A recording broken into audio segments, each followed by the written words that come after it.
ನಮಸ್ತೆ ನನ್ನ ಪ್ರಿಯ ವೀಕ್ಷಕರೇ, ನಮ್ಮ ಲಕ್ಷ ಚಾನಲ್ಗೆ ಸ್ವಾಗತ. ವೀಕ್ಷಕರೇ, ಕಳೆದ 2 ವಿಡಿಯೋಗಳಿಂದ ಕೂಡ ನಾನು ಪ್ರತ್ಯಂಗಿರಾ ದೇವಿ ಬಗ್ಗೆನೇ ಹೇಳ್ತಾ ಇದ್ದೀನಿ. ಯಾಕೆಂದರೆ ಅವಳದು ಎಷ್ಟು ಹೇಳಿದ್ರೂ ಮುಗಿಯೋದಿಲ್ಲ. ಅಂಡ ಪಿಂಡ ಬ್ರಹ್ಮಾಂಡವೇ ಅವಳು.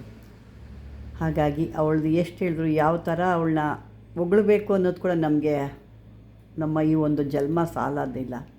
ಹಾಗಾಗಿ ಇವತ್ತಿನ ಒಂದು ಹುಣ್ಣಿಮೆ ದಿವಸ ದೇವಿನ ದರ್ಶನ ಮಾಡಿ ನಿಮ್ಮ ಕಷ್ಟಗಳೆಲ್ಲ ಪರಿಹಾರ ಮಾಡ್ಕೊಳ್ಳಿ. ಯಾಕೆಂದರೆ ಕಳೆದ 2 ದಿನದಲ್ಲಿ ಕೂಡ ನಿಮಗೆ ಆ ಒಂದು ಸಂಬಂಧಪಟ್ಟಂಥ ನಿಮಗೆ ಮಂತ್ರಗಳನ್ನ ಕೊಟ್ಟಿದ್ದೆ, ಮತ್ತು ವಿಜಯ ಪ್ರತ್ಯಂಗಿರಾ ಅಂತ ಕೊಟ್ಟಿದ್ದೆ. ಇದೆಲ್ಲ ನೀವು ಹೇಳ್ಕೊಳ್ತಾ ಇದ್ದರೆ ಭಾಳ ಅದ್ಭುತವಾಗಿ ಕೆಲಸ ಮಾಡುತ್ತೆ. ಬನ್ನಿ ಇವತ್ತಿನ ಯಾಕೆ ಏನು ಮತ್ತು ಇದರೊಳಗೆ ಇನ್ನೊಂದಂದರೆ, ನನಗೆ ಸಾಕಷ್ಟು ಇದು ಹಾಕಿದ್ಮೇಲೆ ಸಾಕಷ್ಟು ನನಗೆ ಕರೆಗಳು ಮಾಡಿದ್ದಾರೆ. ಕೆಲವು ಅನುಭವಗಳು ಕೂಡ ಅವರು ಹೇಳ್ಕೊಂಡಿದ್ದಾರೆ. ನೀವು ಹೇಳಿದ್ದೆಲ್ಲ ಯಾವ ರೀತಿ ನಡೀತಾ ಇದೆ, ನಿಜಾನೇ, ನಾವು ಏನೋ ಅಂದ್ಕೊಂಡಿದ್ವಿ ಅಂತ ಸಾಕಷ್ಟು ಇದ್ರ ಬಗ್ಗೆ ಹೇಳಿದ್ದಾರೆ. ಇದ್ರ ಬಗ್ಗೆ ಇನ್ನೂ ಒಂದಷ್ಟು ಮಾಹಿತಿ ಕೊಡಿ, ನಮಗಿಷ್ಟು ಇದ್ರ ಬಗ್ಗೆ ಏನೂ ಗೊತ್ತೇ ಇರಲಿಲ್ಲ, ಹೇಳಿದ್ದೆಲ್ಲ ನಿಜ, ನಮ್ಮ ಜೀವನದಲ್ಲಿ ನಡೀತಾ ಇದೆ ಇದು. ಇನ್ನು ಇದ್ರ ಬಗ್ಗೆ ನಮ್ಮ ಥರ ನೀವು ಎಷ್ಟೋ ಜನಕ್ಕೆ ಗೊತ್ತಿಲ್ಲದ್ರವ್ರು ಇರ್ತಾರೆ, ಇನ್ನೂ ಇದ್ರ ಬಗ್ಗೆ ಏನಾದರೂ ಇದ್ದರೆ ತಿಳಿಸ್ಕೊಡಿ ಅಂತ ಸಾಕಷ್ಟು ಜನ ಹೇಳ್ತಾ ಇರ್ತಾರೆ. ಅದ್ರ ಬಗ್ಗೆ ಇವತ್ತು ಒಂದು ಸ್ವಲ್ಪ ಮಾತಾಡ್ತೀನಿ. ಏನಪ್ಪ ಅಂತಂದರೆ, ಈ ನಾವು ದೇವತೆಗಳು ಬರಬೇಕು ಅಂದರೆ ಒಬ್ಬರಿಗೆ ದೇಹದ ಮೇಲೆ ಅವರು ಸುಮ್ಮನೆ ಬರೋದಿಲ್ಲ. ಅವರಲ್ಲಿ ಒಂದು ಒಳ್ಳೆಯ ಮನೋಭಾವನೆ ಇರಬೇಕು. ತಪ್ಪು ಮಾಡಿರಬಾರ್ದು ಜೀವನದಲ್ಲಿ, ಯಾವುದೇ ರೀತಿ ತಪ್ಪು ಹೆಜ್ಜೆ ಆಗಲಿ ತಪ್ಪು ಕಾರ್ಯ ಆಗಲಿ ಮಾಡಿರಬಾರ್ದು ಅಂತ ಅವ್ರಿಗೆ ಆ ದೇವತೆಗಳು ಯಾವುದೋ ಒಂದು ಸಮಯದಲ್ಲಿ ಒಲಿತಾರೆ. ಅಂದರೆ ಕೂತ್ಕೊಂಡಿದ್ದೀವಿ ಮನೇಲೇ ದಿಢೀರಂತ ಬಂತು ಅಂತಲ್ಲ, ಯಾವುದೋ ಒಂದು ಅವರು ಬರಬೇಕು ಅಂದಾಗ ಯಾವುದೋ ಒಂದು ಕಡೆ ಎಲ್ಲೋ ಒಂದು ದೇವಸ್ಥಾನಕ್ಕೆ ಹೋಗಿರ್ತಾರೆ, ಅಲ್ಲ ಆಹ್ವಾನ ಆಗ್ಬೋದು, ಇಲ್ಲ ಯಾವುದೋ ಒಂದು ಪೂಜೆ ಹೇಳಿರ್ತಾರೆ, ಆ ಪೂಜೆಗೆ ಕೂತ್ಕೊಂಡಾಗ ಆ ದೇವಿ ಆಹ್ವಾನ ಆಗ್ಬೋದು. ಇವರೆಲ್ಲ ಏನು ಮಾಡ್ತಾರೆ ಅಂತಂದರೆ, ಕೆಲವರು ಈಗ ನಾವೇ ಅಂತ ಅಂದ್ಕೊಳ್ಳಿ, ನಾವು ದೇವ್ರನ್ನ ಪೂಜೆ ಮಾಡ್ತೀವಿ ನಿಜ, ದೇವ್ರನ್ನ ನೆಮ್ತೀನಿ, ಆದರೆ ದೇವರು ಮೈ ಮೇಲೆ ಬರ್ತದೆ ಅನ್ನೋದು ಒಂದು ಇದೆಯಾ, ನಿಜವಾಗ್ಲೂ ಇದೆಯಾ, ದೇವ್ರ ಮೈ ಮೇಲೆ ಬರುತ್ತಾ? ಇವೆಲ್ಲ ಸುಳ್ಳು. ಇವೆಲ್ಲ ಇವ್ರಿಗೆ ಏನೋ ಒಂದು ವೈಜ್ಞಾನಿಕವಾಗಿ ಏನೋ ತೊಂದರೆ ಇದೆ ಅಂದ್ಕೊಳ್ತೀವಿ. ಅಂದ್ಕೊಂಡಾಗ ಏನಾಗುತ್ತೆ, ಆ ದೇವಿ ಏನು ಮಾಡ್ತಾಳೆ, ಅದನ್ನು ನಿಜನ ಸುಳ್ಳ, ಭಕ್ತಿ ಇರುತ್ತೆ, ಓಕೆ, ಭಕ್ತಿ ಇರುತ್ತೆ, ಭಕ್ತಿಯಿಂದ ಪೂಜೆ ಮಾಡ್ತೀವಿ. ಯಾಕೆ ಮಾಡ್ತೀವಿ ಭಕ್ತಿಯಿಂದ? ಅಯ್ಯೋ ಮಾಡಿಲ್ಲ ಅಂದರೆ ನಮಗೆ ಕರ್ಮ ಬಂದುಬಿಡುತ್ತೆ, ನಮ್ಮ ಮಕ್ಕಳ ಕಷ್ಟ ಬಂದುಬಿಡುತ್ತೆ, ನನ್ನ ಗಂಡನ ಕಷ್ಟ ಬಂದುಬಿಡುತ್ತೆ, ಹೆಂಡತಿ ಕಷ್ಟ ಬರುತ್ತೆ ಅನ್ನೋ ಭಯಕ್ಕೆ ನಾವು ಮಾಡ್ತೀವಿ. ಬೇರೆ ಏನೂ ಇದಕ್ಕಾಗಿ ನಾವು ಮಾಡಲ್ಲ. ನಾವು ಮಾಡೋದೇನೋ ನನ್ನ ಮಕ್ಳಿಗೆ ಒಳ್ಳೇದಾಗಲಪ್ಪ, ನನ್ನ ಸಂಸಾರ ಚೆನ್ನಾಗಿರಲಿ, ನನಗೆ ಎಲ್ಲ ಒಳ್ಳೆಯದಾಗಲಿ, ನನ್ನ ಮಕ್ಕಳು ಮನೆ ಎಲ್ಲ ಚೆನ್ನಾಗಿ ಅಭಿವೃದ್ಧಿ ಆಗಲಿ ಅನ್ನೋ ಇದಕ್ಕೆ ಮಾಡ್ತೀವಿ ಹೊರತು ಬೇರೆ ಈ ಥರ ಎಲ್ಲ ಅಂದಾಗ ಯಾರೂ ಅದನ್ನು ಒಪ್ಕೊಳ್ಳೋಕ್ಕೆ ಕೆಲವೊಂದು ಇದರಲ್ಲಿ ಸಾಧ್ಯ ಆಗಲ್ಲ. ಒಂದು ಸಮಯ ಇತ್ತದು ಆ ಥರ. ಅದನ್ನು ಅವಳು ಏನು ಮಾಡ್ತಾಳೆ, ಕೆಲವು ಅನುಭವಕ್ಕೆ ತರ್ತಾಳೆ, ಯಾವುದೋ ಒಂದು ರೀತಿ ಆ ದೇಹದಲ್ಲಿ ಸೇರ್ತಾಳೆ. ಅವಳು ಸೇರಿದ್ಲು ಅಂದರೆ ಇವತ್ತೇ ಇಲ್ಲ. ಅವಳು ಸ್ವಲ್ಪವಾಗಿ ಈಗ ಕೆಲವೊಂದು ಕಡೆ ಚಿಕ್ಕದಾಗಿ ಮೂರ್ತಿ ಅರ್ಧ ಅಡಿ 1 ಅಡಿ ಈ ರೀತಿ ಪ್ರತಿಷ್ಠಾಪನೆ ಮಾಡ್ತಾರೆ. ಅಲ್ಲಿ ಹೇಳ್ತಾರೆ ಅವಾಗ ಅವರು, ಇಲ್ಲ ಇವಳು ಈಗ ಅಂದರೆ ಅದು ಪೂಜೆ ಮಾಡಿ 1 ವರ್ಷನೂ ಆಗಿರುತ್ತೆ, ಇಲ್ಲ 6 ತಿಂಗಳಾಗಿರುತ್ತೆ, ಆ ರೀತಿಯೇ ಹೇಳ್ತಾರೆ. ಇದು ಈಗ 6 ತಿಂಗಳ ಮಗು,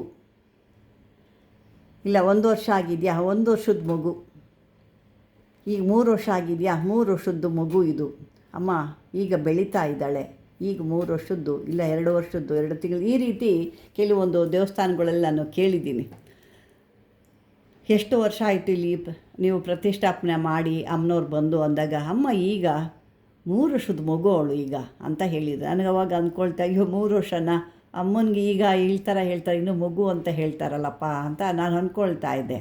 ಆಮೇಲೆ ಅವಳ ಬಗ್ಗೆ ಕೆಲವೊಂದು ಅವಳು ಅದನ್ನು ಏನು ಮಾಡ್ತಾಳೆ, ನಮ್ಮನ್ನು ಅವಳು ಸೆಳೀತಾಳೆ.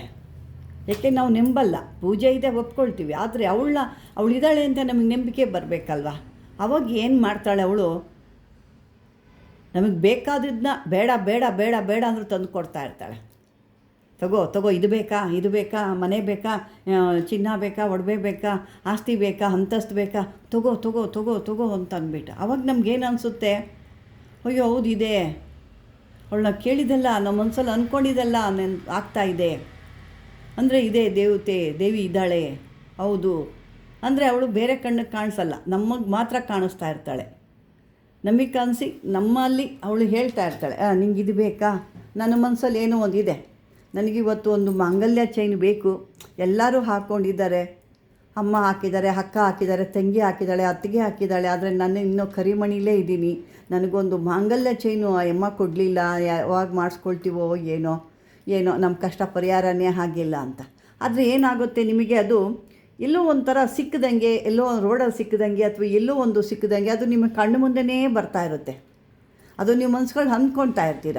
ನೀವು ಅಂದ್ಕೊಳ್ತಾ ಇದ್ದಾಗೆಲ್ಲ ಅದೇನಾಗುತ್ತೆ, ಎಲ್ಲೋ ಸಿಕ್ಕದಂಗೆ, ರೋಡಲ್ಲೆಲ್ಲ ಯಾರ್ದೋ ಕಟ್ಟಾಗಿ ಬಿದ್ದೋದಂಗೆ ಅಥವಾ ಎಲ್ಲೋ ದೇವಸ್ಥಾನಕ್ಕೆ ಹೋದಂಗೆ ಎಲ್ಲೋ ಅದು ಬಿದ್ದೋದಂಗೆ, ಬೇರೆಯವ್ರದ್ದು ಯಾರ್ದೋ ಬಿದ್ದೋಗಿದೆ ಅನ್ನೋ ಅದು ನಿಮಗೆ ಸಿಕ್ಕದಂಗೆ, ಅಥವಾ ನೀವು ತೊಗೊಳ್ತಾ ಇದ್ದೀವಿ ಅನ್ನೋ ಥರ ಈ ರೀತಿ ಫೀಲಿಂಗ್ ಆಗ್ತಾ ಬರುತ್ತೆ ನಿಮಗೆ.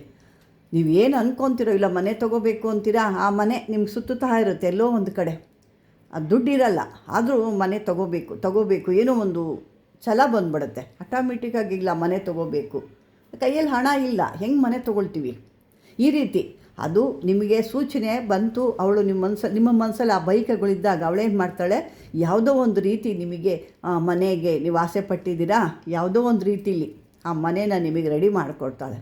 ಮತ್ತು ನೀನು ಒಡವೆ ಚಿನ್ನ, ಈಗ ನಾನು ಹೇಳ್ದಂಗೆ ಒಂದು ಚೈನ್ ಇಲ್ಲ ನನ್ನ ಹತ್ರ, ಒಂದು ಮಾಂಗಲ್ಯ ಚೈನ್ ಇಲ್ಲ ಹಾಕ್ಕೊಂಡಿದ್ದಾರೆ, ನಾನು ಕರಿಮಣಿಲಿ ಹೆಂಗಿರೋದು, ಯಾವ ಥರ ಓಡಾಡೋದು ಅಂದಾಗ ಯಾವುದೋ ಒಂದು ರೀತಿಲಿ, ಅಂದರೆ ಅವಳು ತಕ್ಷಣ ಅವತ್ತಿಗೆ ಕೊಡಲ್ಲ, ಅವಳು ಪರೀಕ್ಷೆ ಮಾಡಿ ನಿಮಗೆ ಆ ಮನಸ್ಸಲ್ಲಿ ಅದು ಉದ್ಭವ ಆಗ್ತಾ ಇರುತ್ತೆ, ಆ ಒಂದು ಅನುಭವ ಆಗ್ತಾ ಇರುತ್ತೆ.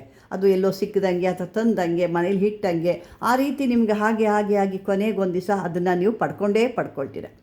ಆ ರೀತಿ ಕೊಡ್ತಾ ಬರ್ತಾಳೆ ಅವಳು ಯಾವುದೋ ಒಂದು. ಅವಾಗ ನಾವು ಏನಾಗ್ತೀವಿ, ಅವಳು ಹಾಕಿದಂಥ ಬಲೆಗೆ ನಾವು ಬೀಳ್ತೀವಿ.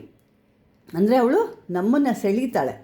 ನಮಗೆ ಈಗ ಸಣ್ಣ ಮಕ್ಕಳಿಗೆ ನಾವು ಏನು ಕೊಡ್ತೀವಿ ನೋಡಿ, ತಿಂಡಿ, ಚಾಕ್ಲೇಟ್, ಬಿಸ್ಕೆಟ್ ಎಲ್ಲ ಕೊಟ್ಟು ಮಕ್ಕಳನ್ನ ಯಾವ ರೀತಿ ನಾವು ಅವರು ನಮ್ಮನ್ನು ಇಷ್ಟಪಡ್ತಾರಲ್ವ, ಆ ರೀತಿ ನಾವು ಅವಳನ್ನ ಇಷ್ಟಪಡೋ ಥರ, ಅವಳು ಬಿಟ್ಟರೆ ಇನ್ನಿಲ್ಲ, ಅಯ್ಯೋ ನಮ್ಮ ಕೇಳಿದೆಲ್ಲ ಕೊಟ್ಲಪ್ಪ ತಾಯಿ, ಅವಳು ಇದ್ದೇ ಇದ್ದಾಳೆ ಅನ್ನೋ ರೀತಿ ಈಗ ಆಗ್ತಾರೆ. ಈ ರೀತಿ ಆಗಿ ಕೊನೆಗೆ ಏನು ಮಾಡ್ತಾಳೆ, ಅವಳನ್ನ ನೆಂಬಿ ನಾವು ಇವಳು ಬಿಟ್ಟರೆ ಇಲ್ಲ, ಇಷ್ಟು ನಾವೆಲ್ಲೋ ಇದ್ವಿ, ಯಾವುದೋ ಮೂಲೆಯಲ್ಲಿ ಬಿದ್ದಿದ್ವಿ, ಇವತ್ತು ತಂದು ಈ ಸ್ಟೇಜಿಗೆ ನಮ್ಮನ್ನು ಕೂರಿಸಿದ್ದಾಳೆ, ನೂರಾರು ಜನ ನಮ್ಮನ್ನು ನೋಡ್ತಾ ಇದ್ದಾರೆ, ನಮ್ಮನ್ನು ಗುರುತಿಡಿತಿದ್ದಾರೆ, ನೂರಾರು ಜನ ನಮ್ಮ ಹತ್ರಕ್ಕೆ ಬರ್ತಾ ಇದ್ದಾರೆ, ಈ ಒಂದು ಪೂಜೆ ನಡೀತಾ ಇದೆ ಇಲ್ಲಿ ಅಂದಾಗ, ಆವಾಗ ಆ ತಾಯಿ ಮೇಲೆ ನಮಗೆ ಅದ್ಭುತವಾದ ಒಂದು ಪ್ರೀತಿ ಅಥವಾ ಅವಳ ವಿಶ್ವಾಸ, ಒಂದು ತಾಯಿ ಅನ್ನೋ ಒಂದು ಇದು ನಮಗೆ ಭಾಳ, ಅವಳನ್ನ ಬಿಟ್ಟಿರೋಕ್ಕಾಗಲ್ಲ, ಪ್ರತಿಯೊಂದಕ್ಕೂ ನಾವು ಅವಳನ್ನ ತಗೋಬೇಕು ಅನಿಸುತ್ತೆ. ಆವಾಗ ಏನಾಗುತ್ತೆ, ಇವಳೇನು ಮಾಡ್ತಾಳೆ, ಕೆಲವ್ರು ಏನು ಮಾಡ್ತೀವಿ ನಾವು, ಇಷ್ಟು ಎಲ್ಲ ಅಭಿವೃದ್ಧಿ ಕೊಟ್ಟಳು, ಒಂದು ದೇವಸ್ಥಾನ ಮಾಡ್ಬಿಡೋಣ ಅಮ್ಮನಿಗೆ, ಇಷ್ಟೆಲ್ಲ ಕೊಡ್ತಾಳೆ, ಆ ದೇವಸ್ಥಾನ ಮಾಡೋಕ್ಕೇನು, ಇಷ್ಟು ಚಿಕ್ಕ ಜಾಗದಲ್ಲಿ ಇವೆಲ್ಲ ಮಾಡಲಿಕ್ಕಾಗಲ್ಲ, ಆಗಿದ್ದು ಅಂದ್ಬಿಟ್ಟು ಏನೋ ಒಂದು ಮಾಡಿ ಆ ದೇವಸ್ಥಾನವೂ ರೆಡಿಯಾಗಿ ಹೋಗ್ಬಿಡುತ್ತೆ. ಜನ ಬರಲಿಕ್ಕೂ ಶುರುವಾಗುತ್ತೆ, ಚೆನ್ನಾಗೂ ನಡೀತಾ ಇರುತ್ತೆ.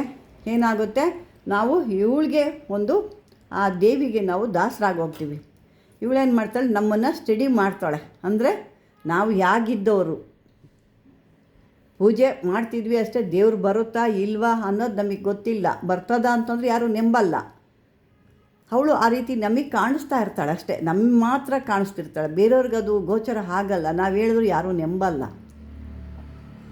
ಆ ರೀತಿ ಇದ್ದಾಗ ನಾವು ನಮ್ಮನ್ನು ಅವಳ ಒಂದು ದಾರಿಗೆ ನಮ್ಮನ್ನು ತಂದ್ಕೊಂಡು ಎಲ್ಲ ಬೇಕಾದನ್ನೆಲ್ಲ ನಾವು ಬೇಡ ಅಂದಿದ್ರು ತಗೋ ಅಂತ ಕೊಟ್ಟು ಏನು ಮಾಡ್ತಾಳೆ, ಒಂದು ಅವಳನ್ನು ಬಿಟ್ಟಿರೋಕ್ಕಾಗ್ದಂಥ ಒಂದು ಬಂಧನದಲ್ಲಿ ಅಥವಾ ಅವಳ ಪಾಶದಲ್ಲಿ ಅವಳು ನಮ್ಮನ್ನು ಸೇರಿಸ್ಕೊತಾಳೆ.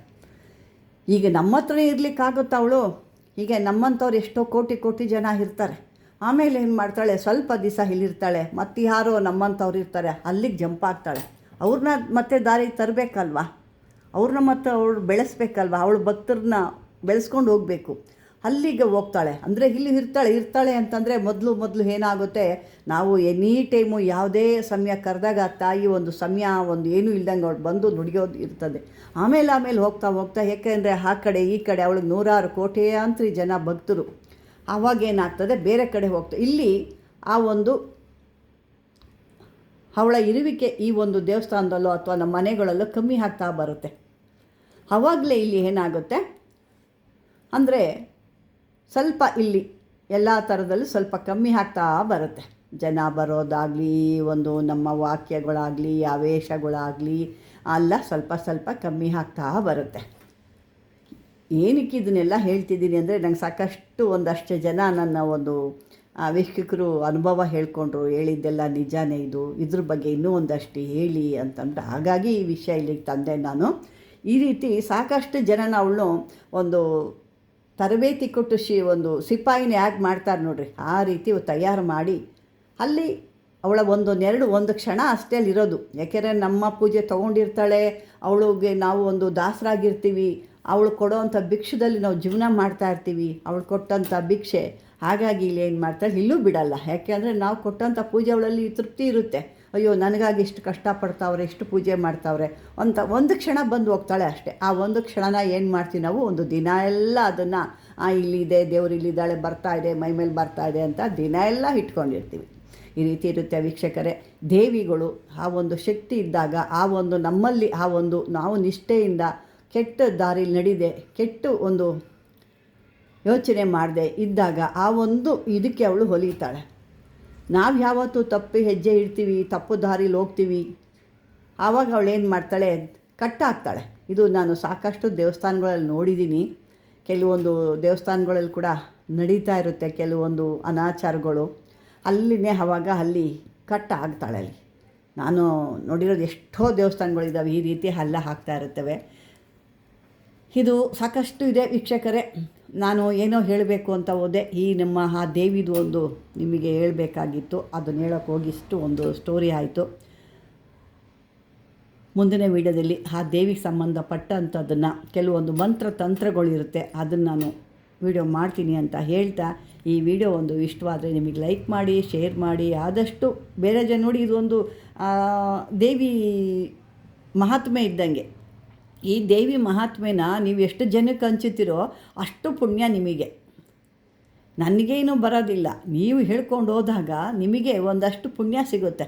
ಅವರು ಒಂದಷ್ಟು ಜನ, ಅವರು ಇನ್ನೊಬ್ರಿಗೆ ಒಂದಷ್ಟು ಜನ, ಈ ರೀತಿ ಹೋಗ್ತಿದ್ದಾಗ ಏನಾಗುತ್ತೆ ಹೇಳಿ, ಇದು ಸಾಕಷ್ಟು ಆ ಪುಣ್ಯಗಳು ನಿಮಗೆ ಬರುತ್ತೆ. ಹಾಗಾಗಿ ಈ ಒಂದು ದೇವಿ ಮಹಾತ್ಮೆ ಇದ್ದಂಗೆ. ಇವಳು ಮಹಾತ್ಮೆನ ಎಷ್ಟು ಹೇಳಿದ್ರು ನಮ್ಮಂಥವ್ರಿಗೆ ಸಾಧ್ಯ ಆಗಲ್ಲ, ನಮಗೆ ಈ ಜನ್ಮ ಕೂಡ ನಮಗೆ ಸಾಲೋದಿಲ್ಲ.